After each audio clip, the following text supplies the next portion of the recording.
As parents send their children back to school this week, safety is top of mind for many because the threat of school shootings is real. That's why Bangor School District is using a new crisis alert system to ensure police can respond quickly to any emergency. News 9's Lorraine Muir shows us how it works and how the district is learning from past mistakes. You're in view, like get to a room, get to a room. And my friend and I were like, what is happening? That's what Genevieve Sichters heard back in May during what was supposed to be a normal school day during her senior year of high school. That quickly turned chaotic. There were some students running around the school screaming.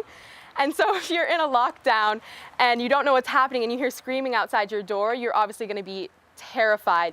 Luckily, this was not a real situation, rather an accidental activation of the school's new Centegix crisis alert system. For students inside, it was a frightening day.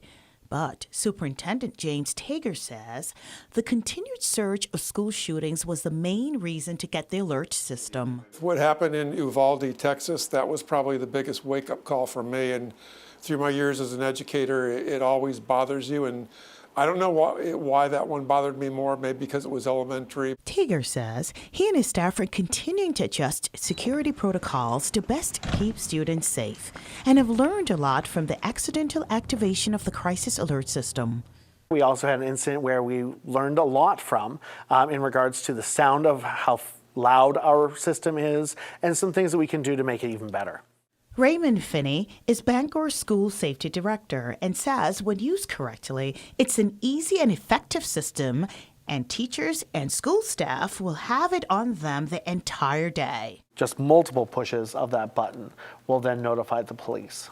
Police say they responded in just 2 minutes back in May when the alert system was accidentally activated. Sichters hopes the system never has to be used, but says if it does, she hopes first responders and school leaders can clearly communicate what is happening. I think there were some situations to figure out, but I mean, there's a learning curve for everything. So I trust that the high school has learned from it and that everything's going to be good. The school will continue regular drills to make sure school safety protocols are fully met. In Bangor, Lorraine Muir, News 9.